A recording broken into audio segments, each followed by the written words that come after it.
Hello viewers, আজকে ভিডিওতে দেখাবো কিভাবে নগদ অ্যাকাউন্ট থেকে টাকা ক্যাশ আউট করতে হয়। তো আমরা কথা না বাড়িয়ে চলে যাব মূল ভিডিওতে। সেজন্য আমরা চলে যাব নগদ অ্যাপ্লিকেশন। তো অনেকেই দেখা যায় বিষয়টা জানে না, তো যারা জানে না তাদের জন্য হচ্ছে আজকের ভিডিওটা। তো আমরা এখন অবশ্যই চলে যাবো নগদ অ্যাপ্লিকেশনে গিয়ে হচ্ছে ফার্স্ট অফ অল আমাদের ব্যালেন্সটা চেক করবো, যেহেতু আমরা ক্যাশ আউট করবো, কত টাকা খরচ হয় এভরিথিং আপনাদেরকে এই বিষয়টি দেখাবো। তো আমরা অবশ্যই এখানে নগদ অ্যাকাউন্ট ব্যালেন্স আবার ট্যাপ করে রেখেছিলাম। ট্যাপ করার পরে দেখতে পাচ্ছেন যে এখানে 519 টাকা আছে। এখন হচ্ছে কি আমরা ক্যাশ আউট করব, ঠিক আছে। তো আমরা এখান থেকে যে ক্যাশ আউট যে অপশনটি দেখতে পাচ্ছেন, জাস্ট আমরা এখান থেকে হচ্ছে ক্যাশ আউট অপশনে ক্লিক করব।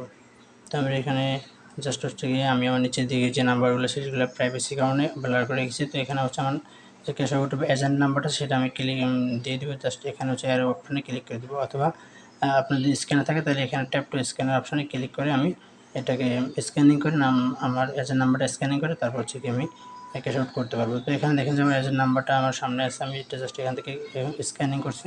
স্ক্যানিং করার সাথে দোকানের নামটা ইভেন হচ্ছে এজেন্ট নাম, এজেন্ট নাম্বারটা সব কিছু চলে আসছে। এখন হচ্ছে আমি আমার অ্যামাউন্টটা বসিয়ে দিই, আমি কত টাকা ক্যাশ আউট করতে চাচ্ছিলাম সেজন্য অ্যামাউন্টটা আমি বসিয়ে দেবো। তো আমি এখানে যেহেতু 500 টাকা ক্যাশ আউট করতেছি সেজন্য আমি এখানে 500 টাকা ক্যাশ আউট অপশনটা বসিয়ে দেবো। দেন এখান থেকে নেক্সট অপশনে ক্লিক করে দেবো।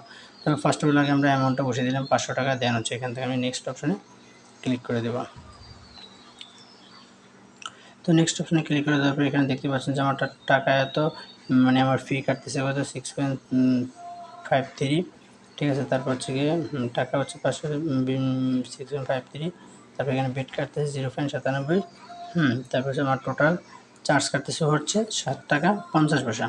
তার মানে হচ্ছে 500 টাকা ক্যাশ আউট আমার টোটাল 7 টাকা 50 পয়সা কাটতেছে এখান থেকে। তো এরপর হচ্ছে আমি এখান থেকে আমার পিন নাম্বারটা বসিয়ে দেবো। তো আমি পিন নাম্বারটা বসিয়ে দেওয়ার জন্য জাস্ট হচ্ছে গিয়ে একটু স্কিপ করতেছি। তো আমি এখানে পিন নাম্বারটা অলরেডি বসিয়ে নিয়ে নিব। দেন হচ্ছে আমি এখান থেকে নেক্সট অপশনে ক্লিক করে দেবো। তো পিন নাম্বারটা বসিয়ে দেওয়ার পর দেন হচ্ছে আমি এখান থেকে নেক্সট অপশনে ক্লিক করে দেওয়ার পর আমার হচ্ছে ক্যাশ আউটটা সাকসেসফুল হয়ে যাবে। তো এখানে হচ্ছে জাস্ট আমি যে ট্যাপ টু হোল্ড যে অপশনটা আছে জাস্ট এখানে হচ্ছে আমি এখানে ক্লিক করে ধরে রাখতে হবে। তো এখানে জাস্ট হচ্ছে আমি একটু ক্লিক করে ধরে রাখবো। ধরে রাখার পর একটু লোডিং নিব। লোডিং নেওয়ার পর দেখতে পাবেন যে আপনি এখানে আমার ক্যাশ আউটটা সম্পূর্ণ সাকসেসফুল হয়ে গেছে। তো আমি এখানে জাস্ট হচ্ছে একটু ক্লিক করে ধরে রাখবো, যে লেখা আছে tap to hold to continue. তো আমি এখানে ধরে রাখলাম। ধরে রাখার পরে দেখেন যে আমার এখানে ক্যাশ আউটটা সাকসেসফুল হয়ে গেছে। হ্যাঁ, এই যে ক্যাশ আউট সাকসেসফুল। তো ক্যাশ আউট সাকসেসফুল হওয়ার পর আমার এখানে কত টাকা কাটছে, কোন নাম্বার থেকে কোন নাম্বার ক্যাশ আউট করছিলাম এভরিথিং আমি বিষয় করে এখানে দেখা যাচ্ছে ট্রানজ্যাকশন আইডি, তারপর হচ্ছে ফি, তারপর বেট, তারপর এখান থেকে total charge, total amount, time, কোন টাইমে, সব কিছু আমি এখানে দেখিয়ে দিয়েছি। তো এরপর হচ্ছে আমি একটু ক্লিয়ার করে আপনাদেরকে দেখিয়ে দিচ্ছি, আপনারা এখান থেকে দেখে নিন। তো দেখেন যে এখানে আমার এই অপশনটা, এখানে আমি এই বিষয়টা কিন্তু আগেও একবার দেখিয়ে দিয়েছি, তারপর আমি আবার বিস্তারিত আপনাদেরকে একটু দেখাচ্ছি। একটু কোন দিকে আমি নক করতেছি খেয়াল করেন। টোটাল এত টাকা, ঠিক আছে, ওকে। তারপর আমি একটু ব্যাকে ক্লিক করে সেটা আপনাদেরকে দেখিয়ে দিব যে আমার অ্যাকাউন্ট থেকে এখন কত টাকা আছে। যে তোমার 519 টাকা আমার অ্যাকাউন্টে ছিল।